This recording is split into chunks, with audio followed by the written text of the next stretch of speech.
Alma, you have to be on a plane to get there and a plane to get home. Right? It's not as far as Brazil, but it's not as close as Boston. Yeah, it's a trip. So I couldn't sleep last night, so I read a book about a Yid whose name is Zilberstrom. Zilberstrom. I guess the right word is humbling. He lived 96 years. He just passed away. His name was Rabbi Mordechai Zilberstrom. The Rebbe met him as a bocherel in Tofshin Zayin. The Rebbe met him as a bocherel in Tofshin Zayin. And the Rebbe was meyaked him. The Rebbe right away saw this was a special person. He was an ish mitzuyan. He was in so many ways, he was outstanding. He was very, very special. Anyway, so I just want to make one. There's so many things to tell. The way these classes work is that whatever I read, people hear about. Good morning, everybody. So as I read, I must have read 100 pages of this book on the plane last night. So one of the stories, it's overwhelming to read. It's overwhelming to read what these people went through. He spent the war years with Rabbi Zalman Schneerson. Rabbi Zalman Schneerson saved like 80 kids in France during the Holocaust. But I never knew the degree of turbulence that it involved. It's a completely crazy story. They had to imagine moving 80 children and old people over and over and over again, constantly. They would come to a place. Rabbi Zalman Schneerson was incredibly resourceful. He was very intelligent and very, very capable. And whenever they came to a place, he would immediately create a hideaway. They would go to another guy, rent space in case the place they were in became untenable. And the French were giving them out to the Nazis. They kept running, and they lost plenty. He tells a story of, long, complicated story. But he spent the entire war with Rabbi Zalman Schneerson looking after children. He himself was a child. He was 18 years old. He was 19 years old.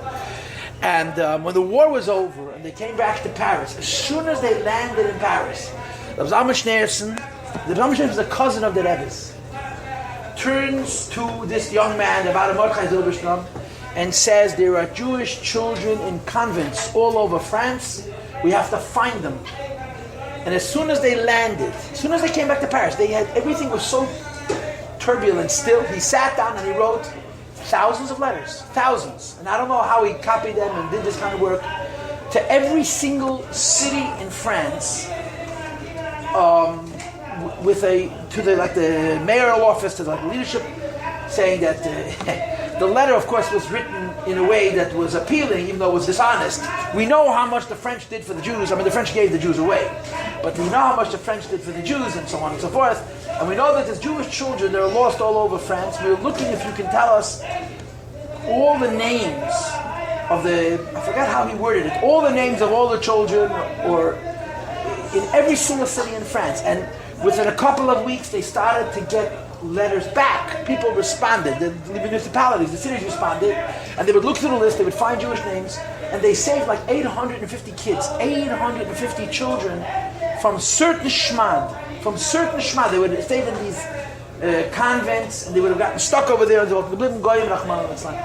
So he writes how it took 2 years to track all these kids down, to go and find them, and the churches were not willing to give them up. They wanted to make them into Christians.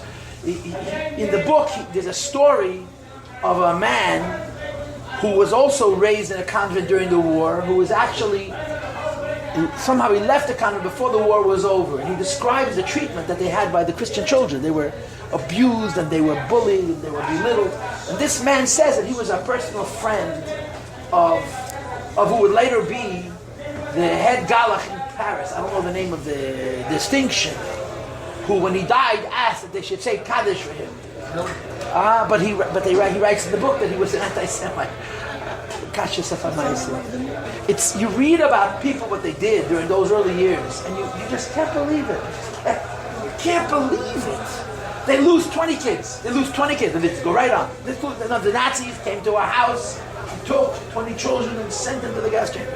And you're running around, you have kids in all these different places. Rabbi Zalman Schneerson was the mastermind behind it all. Rabbi Zalman Schneerson was a cousin of the Rebbe's. He was actually a cousin of Rabbi Levik's. I think they were first cousins. He was a generation closer to the Tzemach Tzedek the Rebbe was.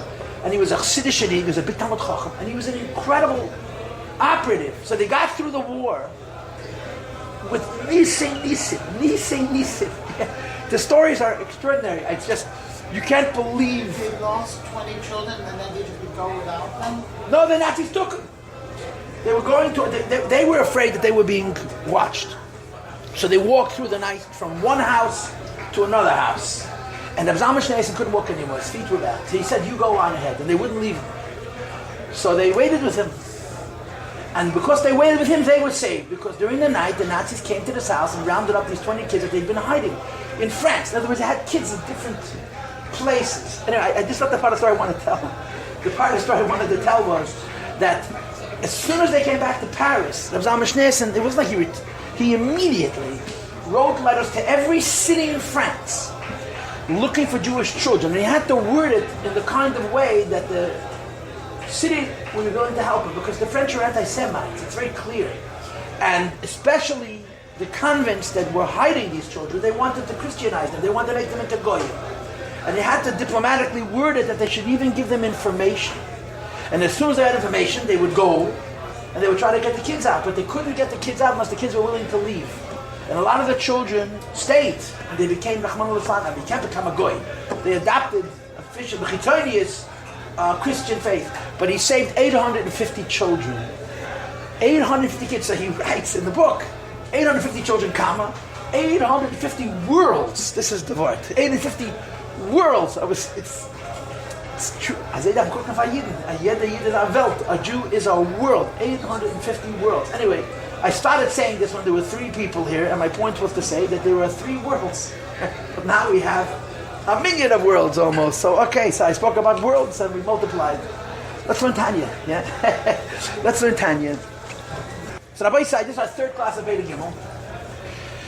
And basically in the last 2 classes, we translated the word koyach. 2 weeks ago, I explained to you the word, I translated the word, I gave you 3 definitions. The first is potential, the second is strength, and the third is tool. And it's the third that's the most important. Last week, I had a very philosophical class with you, and I explained something which I think is very important. That when the Eibishter made the neshama, when it comes into the guf, the neshama in its raw Ein Sefius, its raw infinity doesn't come out. Because if the neshama came out in its raw Ein Sefius, it couldn't exist in this world. I'm sorry. It certainly could not exist. It certainly cannot exist with other people. Right? If you operate from a level of infinity, which means Mesiras Nefesh and will, there's no room for you and another person to exist in the same space. You can't tolerate one another. So the neshama comes into the guf and it operates through containers, through funnels, through tzimtzumim. And that's what the koiches are. When you do something, someone has a right to ask you why, and you can explain a reason. The question is a logical question. The answer is a logical answer. Both of those things are limited.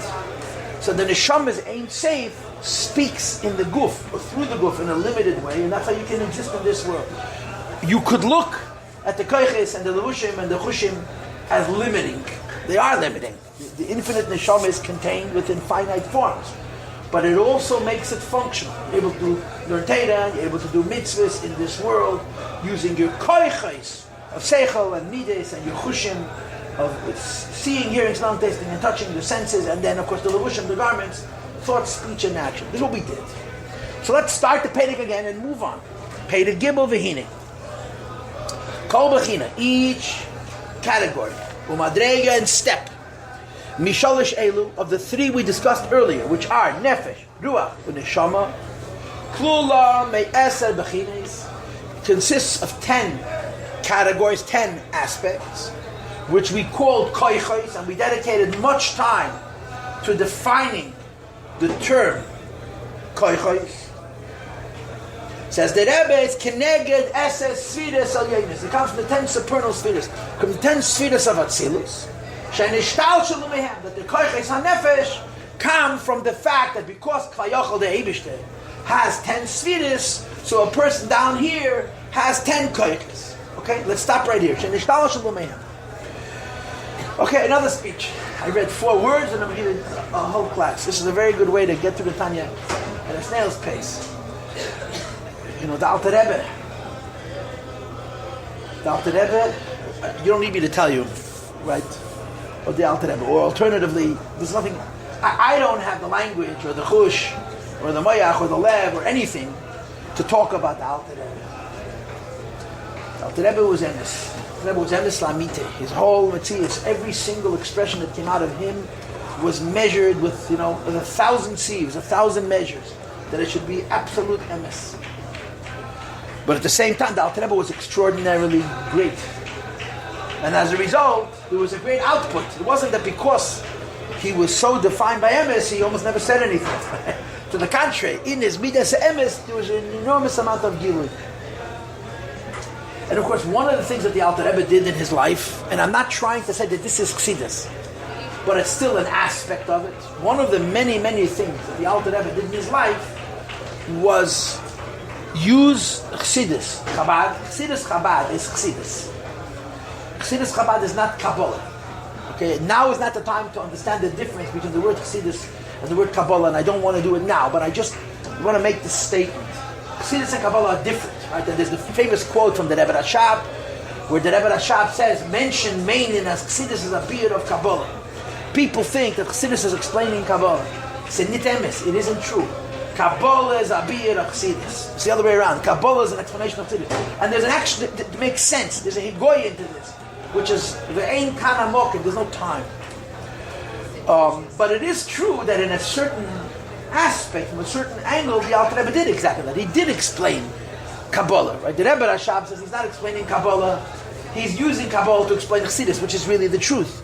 But on a certain level, the Alter Rebbe opened up Kabbalah to people who would never have access to Kabbalah in a real intellectual way. The Alter Rebbe created a model, a form, a system that allows an ordinary person, that means you don't have to have Ruach HaKodesh, you don't have to have a sensitivity, a chush and ruchnius. It's a regular human being who has a seichel. Like, it says, "Benegay tenigla detayda hishlech m'shamayim eretz." Tiferes Yisrael. If you have a mind, you could understand. The Alter Rebbe taught Kabbalah in a way that any person who has a yeshla in mayach v'kakodi can understand. Like it says in the Sikha in Yonah Shal Teira Chassidus, that one of the purpose of Chassidus is that you should be able to understand godliness. You should be able to understand godliness not only in the godly soul, you should be able to understand godliness in the intellectual soul, and you should even be able to understand godliness in the animal soul. So the Alter Rebbe brought Kabbalah down to a level which we can understand it very well.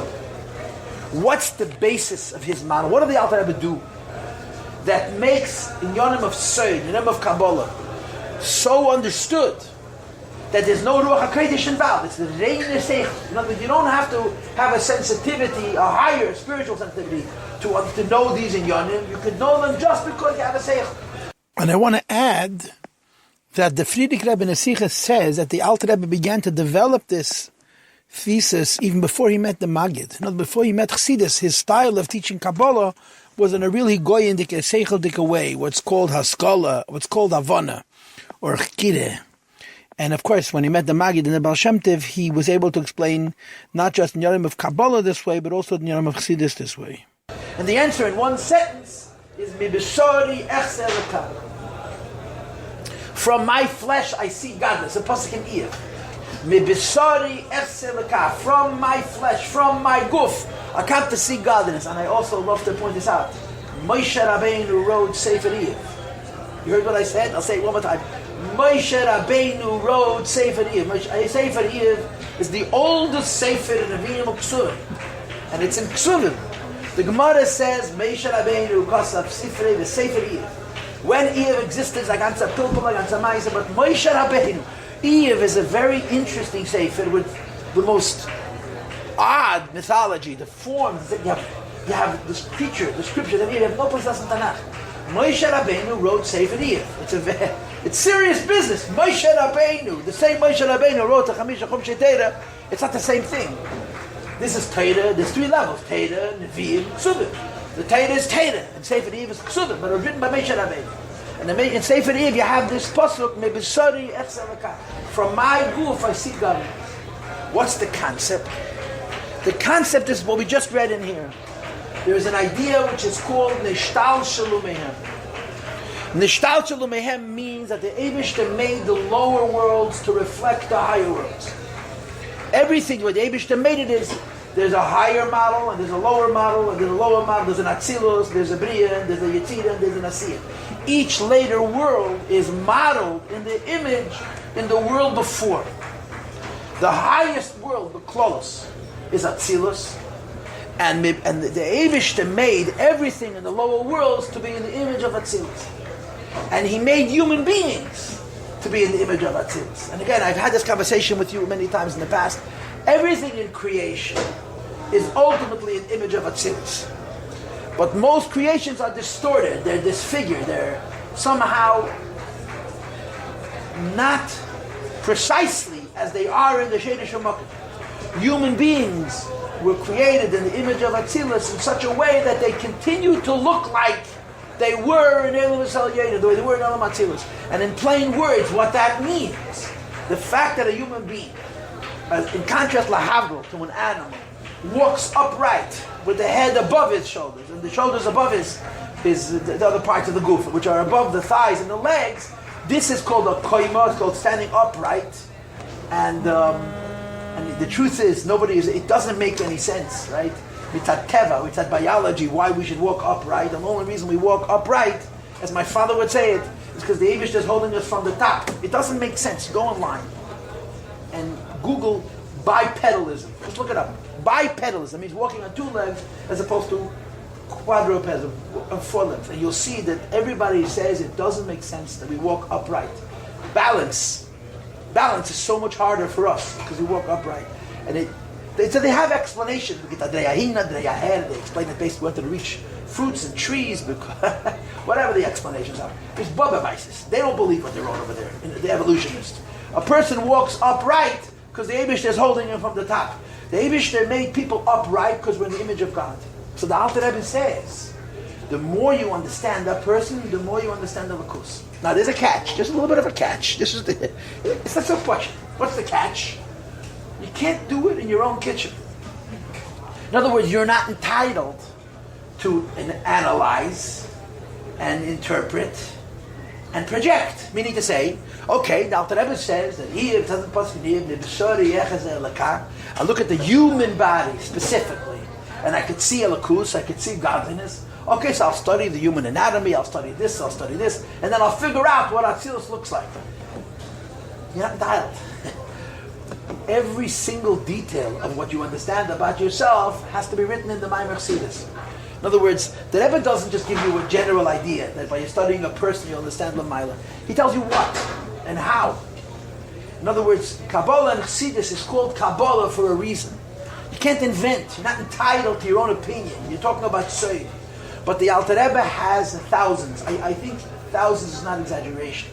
Thousands of little details of the human anatomy and the human body and the human function, where he analyzes it and he says, by studying this in a person, you'll understand how this is another million. And of course, everybody knows the classic story with the Rebbe Rashab. It's now with the Rebbe Zeshimis. I heard the story as a child from Mashpim. I heard my father, Zolzan Gesund. As a kid, he told me this Maise. But the story is printed in a lot of sources, and now it's in the Rebbe's journal. If you get it told to the Rebbe, that the Rebbe Rashab had a younger brother whose name was the Menachem Mendel. The Menachem Mendel was very, very intelligent, and he was a son of the Rebbe Marash. It helps, yeah? And he knew a little bit about the world. And he was once very excited. He came to the Mount very excited. And he ran into his brother, the Rebbe Rashab. And the Frierdiker Rebbe writes that my father, the Rebbe, when he was doing things that were involved in Avodas Hashem, he never wanted to be interrupted. Or distracted, or in any way taken away from his focus. His father was doing the Tilas Yadayim, the Tata Tchavash. He was washing for bread. And from the time he picked up the kvart, until the time he made the Bracha Meitzi, there was a focus. He didn't want to be interrupted.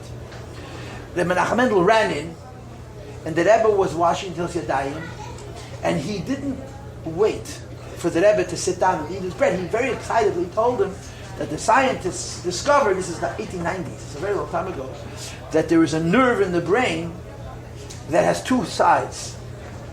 One half of this nerve has to do with memory, and the other half of the nerve has to do with concentration. And the way it works is that the half of the nerve that has to do with memory is on the bottom, and the half of the nerve which has to do with concentration is on the top. So this is why when a person wants to remember, he looks up. By looking up, he's freeing the lower part of the nerve. He's giving it more space or more blood that it should be able to remember. On the other hand, when you want to concentrate, you look down to give more, whatever it is, to the higher part of the nerve. In other words, you physically respond to memory and concentration by looking up and looking down, because there's a part, something is happening in the brain, the blood flow, I don't know the particulars, which are benefited by looking down for concentration and looking up for memory. So he says this whole thing that he's very excited about this discovery. To his brothers watching those time, and the Rebbe uncharacteristically motioned, wait, I want to show you something. And the Frierdiker Rebbe said for him, for his father, this was an Nefesh, that he should, in the middle of the Yossi signal. I mean, it's not the middle of Krishma, you understand? He's washing for bread, yeah? But the Rebbe Rashab was very particular about these kinds of things. And he, it was a disturbance to him that he had to do this, but he nevertheless motioned. And then when the Rebbe finished washing, and he made Hamoitzi, he got up, went to the other room, and he came back with Psat, with a bichel of Chassidus, and he showed him a mimer from the middle of the Rebbe where it says exactly that. You know it. I have a friend, a Mamulach, Sharfek Kop, and a very Chassidish. So there was a Sefer they were selling it in France for a while. I bought a copy of it. It's called Shvile Yamunah. The name of the Mechaber is unknown. The Sefer is around 700 years old. It's been printed now with Nekudas. I think it's even been translated. Shvile, it's a Kabbalah Sefer, a very old Kabbalah Sefer, way before the Arizal. It's about 700 years old. In the newer prints, it says on the cover that it was written by a grandson of the Rosh, Nechad HaRosh, but his name is unknown. And the introduction is fascinating. The introduction is very fascinating. Bottom line is, this man wrote an anatomy book from the top of your head to the bottom of your feet. Pedic after pedic after pedic after pedic after pedic. He goes through the entire body. It's all Kabbalah. It's all Kabbalah. So he found that nerve in that book. You understand? In other words, the source of this idea is hundreds of years before any scientist thought about looking inside the brain. This was already written in a Sefer of Kabbalah. And it's very organized, this Sefer. He starts with the head, talks about the brain, talks about the eyes, talks about the ears, everything. Now, a modern scientist, a modern anatomist is going to go out of his mind, because today's view of how the body is constructed is very different. But this is Teda. It's not like Teda, close to Teda, written by a religious Jew. It's Teda. It's Dvara Vayadibe B'Yamelasi El Hashem. So the Rebbe, Rashab, said to his brother, after he showed him inside a Maimer Chassidus in the middle of Rebbe, who lived, 70 years before, 80 years before, that he already wrote this about this nerve that scientists had just discovered in the 1890s. He says, was meinst du? The Mittler Rebbe understood, he spoke in Yiddish. What do you think? The Mittler Rebbe understood how the goof worked. The Mittler Rebbe was a mufshet and a porish of all the Rabbi. And of course, the Rebbe said, you can't measure an anok against an anok. You can't measure a Rebbe against a Rebbe. But the Mittler Rebbe was the most porish. He had no shashas to nothing. The Mittler Rebbe did not know Tzuras Matbeya. The Mittler Rebbe was a Ga'ana Go'onim. The Rogatchover said that the Alter Rebbe is a Go'on, and the Mittler Rebbe is a Ga'ana Go'onim. You know what that means? That the Mittler was a greater mind than the Alter Rebbe, which of course is impossible to even to relate to. Yeah? The Mittler Rebbe didn't know the value of money. He couldn't understand the difference between a $1 note and a $5 note and $100. He couldn't understand. He couldn't understand why this is more valuable. This is a piece of paper. This is a piece of paper. And you could show him, look at his numbers. And believe me, he knew how to read numbers. Yeah, but you like that because he was in a different universe. He was a Parish Lagamri. So when he wrote this, it wasn't because he did studies of anatomy. He said that's because another million. He saw it Nazilas, and he knew if it's another million like this, it's another matach like this. Now that's a statement, huh? The Mittler Rebbe should describe a physical nerve in the brain, based on what he saw in Lamayla and Nazilas. So the important thing to understand when you have this conversation about Mipsori Yachsalakah is that it's not liberal. You don't come along and say, okay, since the Alter Rebbe said, the whole Chassidus Chabad, in terms of what it does with Kabbalah, and again, I want to repeat again, But the Rebbe Rashab said, this is Adava Yadua, that Chassidus is not an explanation of Kabbalah. Kabbalah is an explanation of Chassidus, and that's emes. Even in Das Tachton, you can understand it. But nevertheless, it is true that a substantial portion of what Chassidus does is it explains Kabbalah to you and me, to regular people, without Neshamas Naus and Gveyas. We should be able to understand in Yonam of Seidus HaTeira, in Higoyin, in real Sech, how using this mashal. The human being is a mashal for Lakus, but you can't invent it. You have to find it in the Maimon Chassidus. And if a Rebbe doesn't say it, there's nothing you can do. And if the Rebbe says something doesn't sit comfortably with your sensibilities, tough luck. If the Rebbe said it, it's Teira Sevis, and it's true. So, or in the language of the Rebbe, the Sichis, it's called a mashal Chuvan. There's different kinds of mishalim, different kinds of examples, illustrations. A mashal means what? An example, an illustration, a parable, an analogy, whatever word you want to use. You want to explain something, giving an example. So there's different kinds of mishalim. There's mishalim she'eino mechuvanim. There's examples, there's illustrations, there are analogies which are imprecise. And then there's mishalim mechuvanim, it's precise mishalim. What's the difference in a mashal mechuvan and a mashal she'eino mechuvan? This very idea. When a Rebbe gives you a mashal from your body to understand the lakus, it's a perfect mashal because your body came from that. It's simply a copy of it. And because it's a copy of it, it mirrors its source precisely and exactly and in every aspect.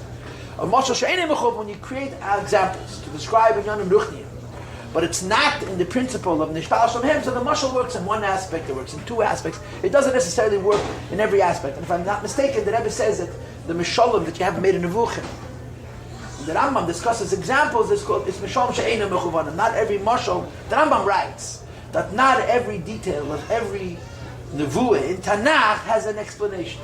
In the Haggadah, the Nevuchim, the Rambam writes, sometimes you can have a story, a mashal in Tanakh that uses the visual, that only one aspect of the mashal is precise. Then you can have a mashal in Tanakh where every aspect is precise. And the example that he gives is the latter. In Yankov Avinu's dream, Sula Mutzav Artzer Reishim Yashamayim, that Rambam writes, this mashal is precise in every aspect. But he gives noch a mashal, but a Sir Nafuach, I think, from Tanakh, Mecheskel and Medachzer. He says this is only precise to an extent. But first of all, I believe that we hold that every mashal which is found in Tanakh is mechuvan. But this is how Chassidus explains Kabbalah. Chassidus explains Kabbalah basically using the human form. That's not entirely true. There were other mishalim, but the Rubam Kekulim of the mishalim and Chassidus explain ideas in Seid. You want to understand Chochmah, you want to understand Bina, you want to understand Batzilus, you want to understand himself. You always use a mashal of a person, Keches HaNefesh, because the human being comes from them. And therefore it's a perfect parallel. And that's the meaning of these words. Let's do it again from the beginning. V'hinei. Kol b'chino madrega mishal shelu. Each one of these three categories and steps. Nefesh, ruach, neshama, klula me'eser b'chiris. It has 10 aspects. Keneged eser sfiras al-yenis, which correspond to the 10 sfiras of Atzilus. She'nishtal shelu mehem. Because the human being's design and form is a chain reaction, is a hishtalshalus from how it is in Adam Ha'elyon, from how it is in Atzilus. Now, of course, you're entitled to ask a question, which is, okay, so we're created in the image of Atzilus. There's a Chumash. Nasa Adam b'tzalmeinu k'dmuseinu. Right? That God Almighty says to the Malachim. Rashi translates it that way. And then the Gemara talks about this. When Hashem told Moshe Rabbeinu, to write in the Chumash, let us make man in our form, in our image. God, Moshe said to the Eibushter, maybe you want to think about that one, but maybe you should say, I will make, instead of we will make. Because you're opening yourself up to who knows what kind of tzaras. And the Eibushter said to Moshe Rabbeinu, Ksev, you write like I told you. If someone wants to make a mistake, that's their concern. The Torah has to be written exactly like this. It doesn't say e'eseh, it says na'aseh. We will make man in our form and our image. And of course, a few psukim later, it says that the Eibushter did it himself. I mean, Rashi addresses this question as well. But let us make man in our form and our image. You right away ask the question, so what does the Eibushter look like? And we all know the Eibushter doesn't look like anything. Hashem is Pasha B'tachas Apshita. So Hashem has a form. It's virtual Avodah Zarah or actual Avodah Zarah and so forth. So what does it mean to make man in our form and our image if the Eibushter doesn't have a form, if the Eibushter doesn't have an image? The answer is, it doesn't mean the Eibushter. It means Eibushter linis. It means in the form of Adam Elyon. The Eibishter made us, mibisari echaz alaka. We were created in the design of Atzilus. Everything is created in the design of Atzilus, but in human beings the design is preserved. We look like Bechitonius as it was in Atzilus, and therefore by studying a person you can understand Atzilus. So you're entitled to ask a question. So where did Atzilus get its image from? Where did Atzilus get its design from? A good question. But we're not going to answer that question because we actually do want to learn Tanya. Okay? And now we move on.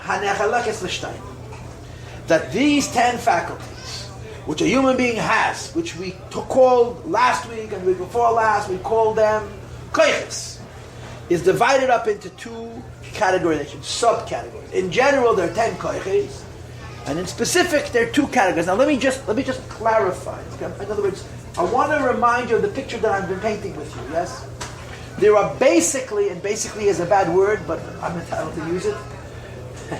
The opposite of basically is precisely. Okay, basically 3 levels to a person. The 3 levels to the person are to the neshama. The first level of the neshama is how the neshama is connected to higher. The lower level of the neshama is how the neshama relates to what's outside of itself. And the middle level of the neshama is how the neshama looks in a goof. The higher level, the first level of the neshama is etzem neshama, the essence, which is infinite and play. And the only words we have that can describe that level of the neshama is ratzon, will, and tainug. It's nefesh, basically. The lowest, this was Perek Beis, chapter 2. Yeah. The lower level of the neshama is the neshama how it relates to what's beyond itself. It's called levushin, garment, thought, speech, and action. When we get to chapter 4, we'll do chapter 4 in Mitzvah Shem. But in between these 2 extremes, the part of the neshama which is connected to the Eibishter is infinite.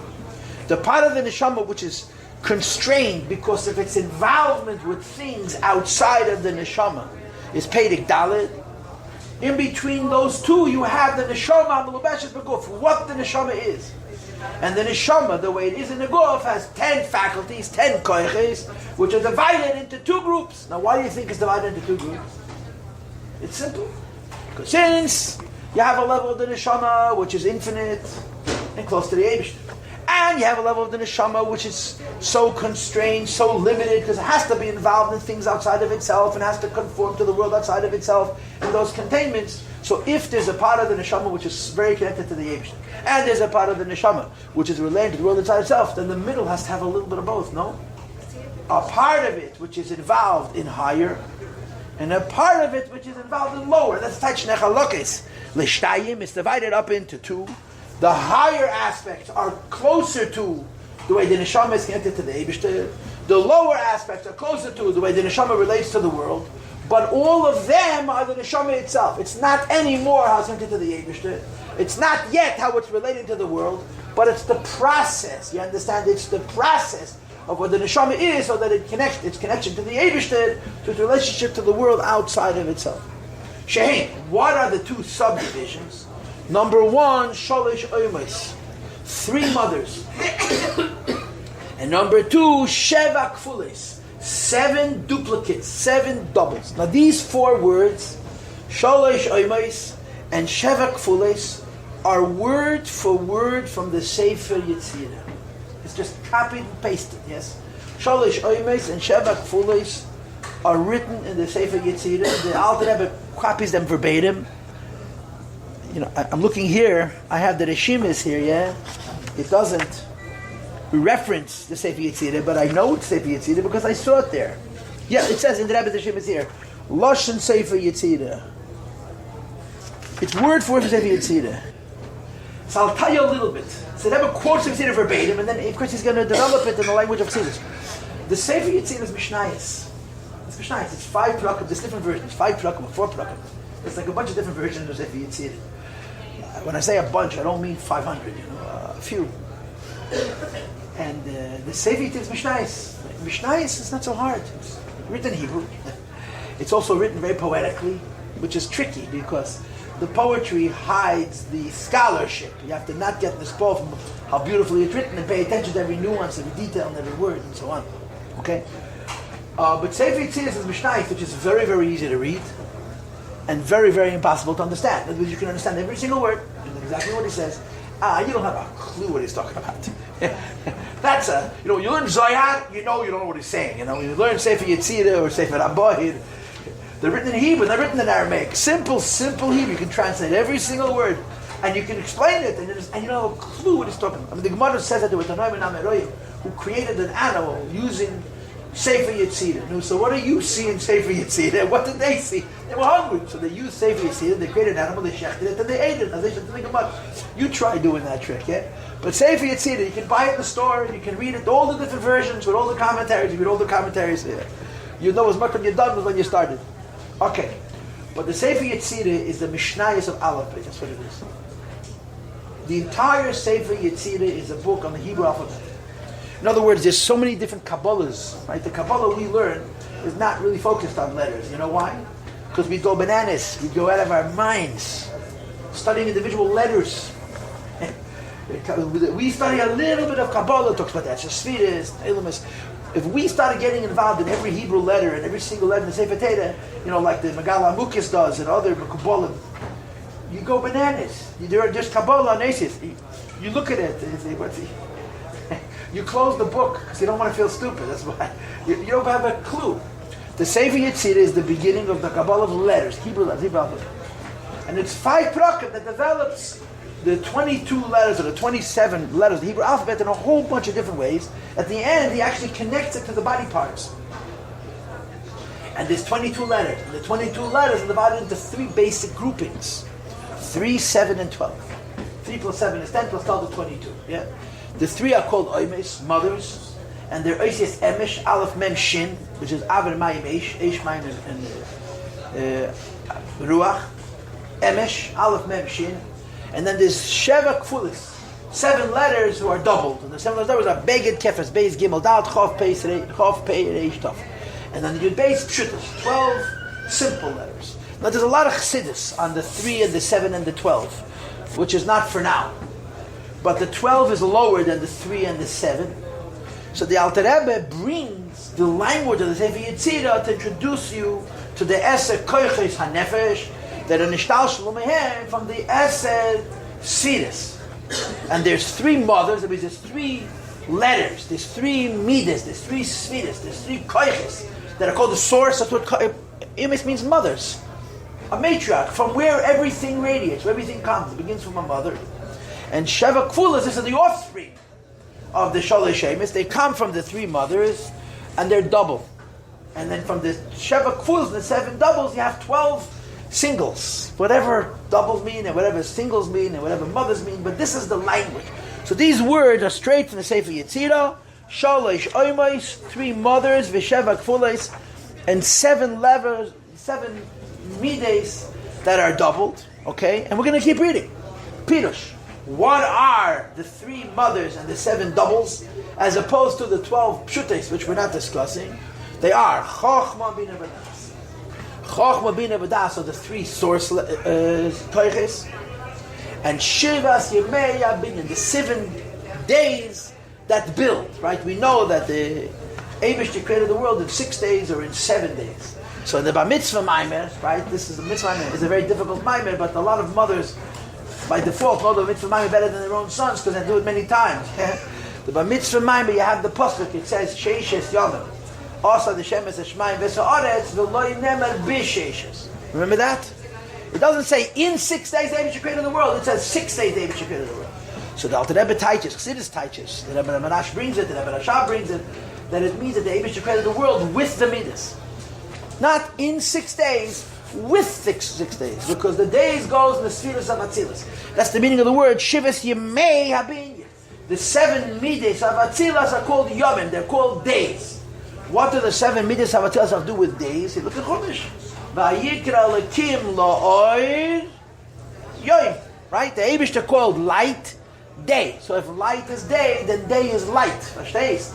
So Shivas Yemei means the 7 lights, the 7 spheres with which the Eibishter created the world. So the Shalosh Shemes, Chochma Bina V'das are higher than the world. The Sheva Kfulas, the 7 midas, which are called Shivas Yemei Habinyan, and I'm trying to do the words. The 7 lights with which the Eibishter created the world, the lower half of Atzilus, the 7 midas, as opposed to the higher half of Atzilus, which is the 3 Meichel Chabad, are the Yemei Habinyan, that are light with which the Eibishter created the world. And of course, in the Nimshal, it's going to be, we have a part of ourselves which is removed from the world, and a part of ourselves which is involved in the world. The part of ourselves which is removed from the world is our mind. The part of ourselves which is closer to the world is our heart. Right? And he says, Chesed, Gevura, Tiferes, V'chulu. And the Alter Rebbe is all of it. And if you can tell me why, you'll get a gold star. Alter Rebbe could very easily write Netzach, Chod, Yossi, and Malchus. What is he, cheap on the ink? But he writes V'chulu. This is Chesed, Gevura, Tiferes. How do you say Chesed? Kindness, exactitude, that's the word, exactitude, and beauty, wholeness. That's it comes. Chesed, Gevura, is kindness, exactitude, and beauty or wholeness. It's Chesed, Gevura, Tiferes, V'chulu, etc. Why he doesn't list the other midas is beyond me, and of course you'll find out later in this pedic, he doesn't explain them at all. It's very strange. The Rebbe is talking about a person's neshama, and he's trying to give you an understanding of the neshama itself. In other words, not the way the neshama is connected to higher, which is pedic base, not the way the neshama is connected to lower, which is pedic dalet, but the neshama's own construct, and is divided up into 3 and 7. He's going to explain the 3. He's not going to explain the 7, which is why it says chulu. He's not explaining. So, and later in the Tanya, in the back of the book, the Alter Rebbe's children put in a letter from the Alter Rebbe against the Kedesh Tesvav, the 15th letter in Tanya, where the Alter Rebbe explains the 7 midas. Now, I don't know, and I'm not entitled or qualified, but it almost looks like it's a supplement. You understand? In this pedic, the Alter Rebbe is only going to explain Chabad.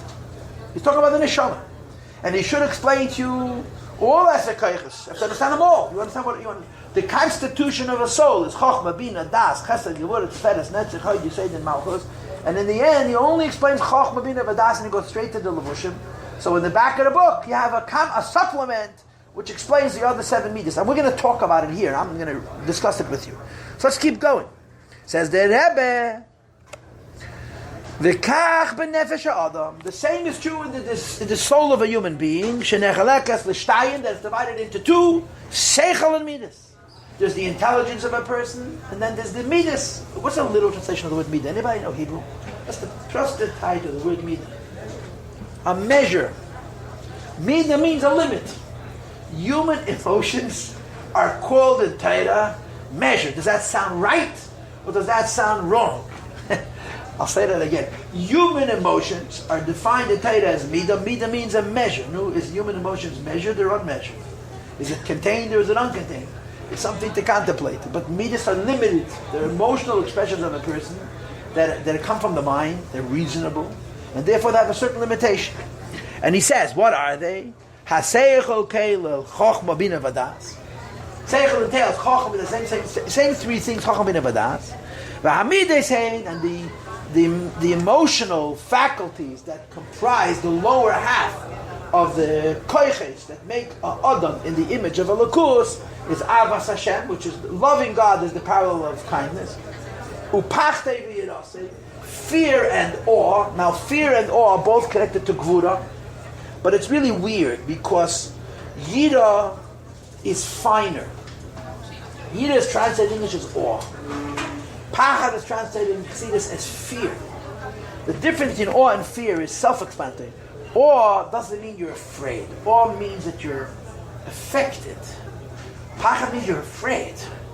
So Pachad is much more emotional than Yira. I have the notes here. So Tzedek writes, Pachad belev, Yira b'meich. Fear is in the heart. Awe is in the mind. So if you were writing this, you would either skip Yira altogether, or you put Yira before Pachad. But you're not writing it. The Alter Rebbe is writing it. And he chooses to write both words and to put Pachad before Yira. How does that work? That's called homework. In other words, I don't know. And then he says, the Father, to beautify God, to make the Eibush to beautiful. And again, the same thing. He only mentions by name the first 3 midas. Chesed is represented by Ahava. Gevura is represented by 2 words written in the wrong order. First Pachad, and then Yira.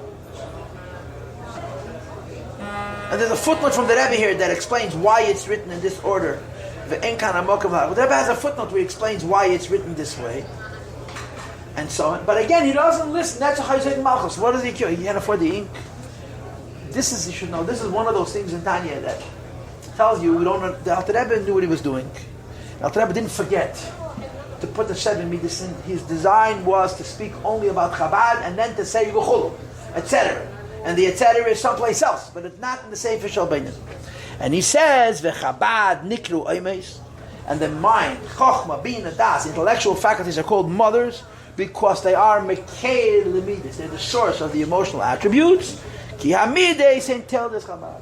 The human emotions are the offspring. They're the children of the mind. Meaning to say human emotions. And when you say the word human emotions, the emphasis is on the word human, not emotion. Human emotions, as opposed to animal emotions, come from the mind. And because human emotions come from the mind, there's two things. Number one, that's why they're midas. Emotions that don't come from the mind are not limited. The reason emotions in the human being are called midas is because you assume that the mind manages the emotion. And if the mind manages the emotions, the mind measures the emotion. That's what happens. If you have animal emotions are not midas. There's no limit. They're excessive, they're hysterical, they're extreme. And the animal in a person also has emotions that are out of control. The reason emotions are called midas is because they come from the mind. So the mind is the mother of the heart. In a human being, in a mensch, in a ben adam, the mind manages the heart. I was telling you before that I'm reading this book about Aaron Mordechai Zilberstein. It's just incredible to read. You can't believe these things happen. I mean, we all know there was a Holocaust. Yeah, we all know people survived. But when you read the Harpatkais, you read. I'll just tell you this story. His wife disappears. Long story. His wife disappears.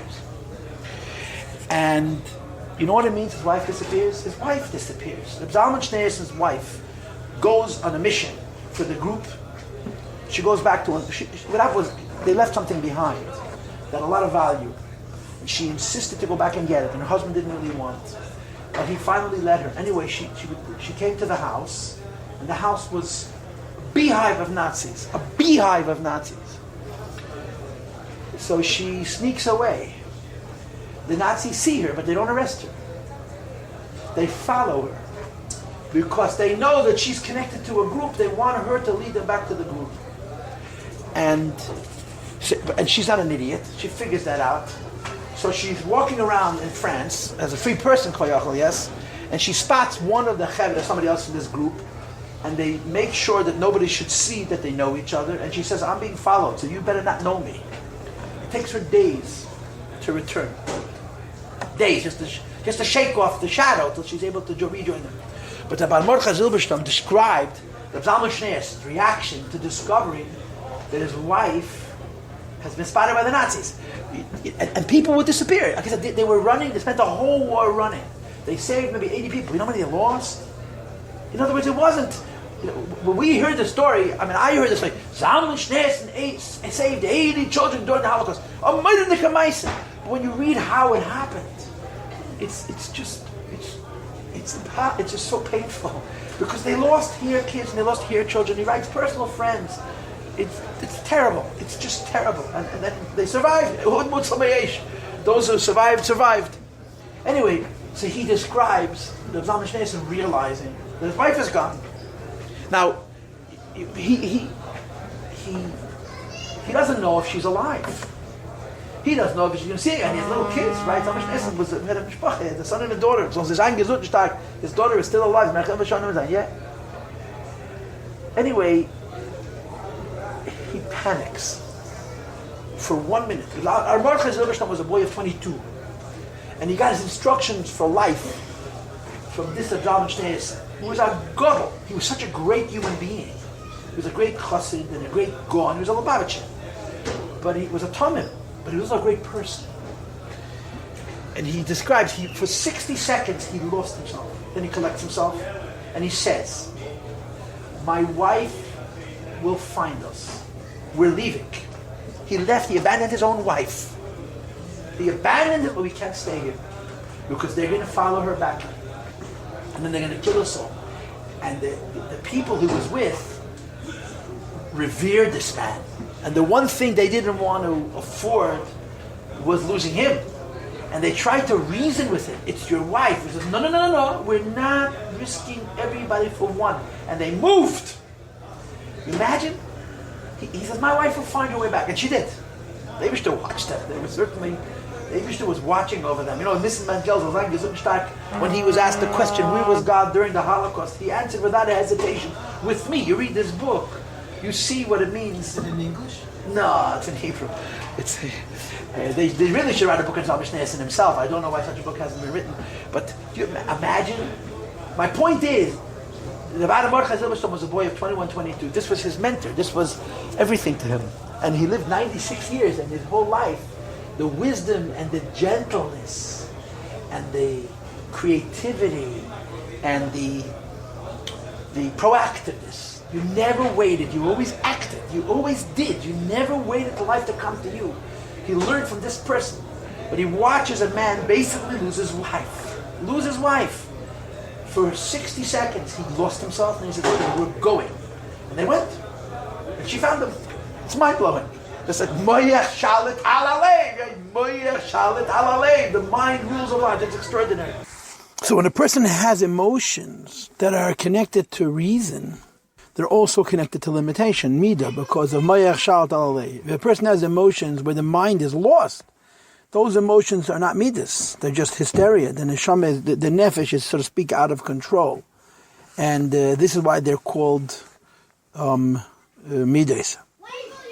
But in any case, the Alter Rebbe here establishes that you have Shalish Aymeis and Sheva Kfules, which is Moichin and Midas, and we'll talk about this more in Mitzvah Hashem next week.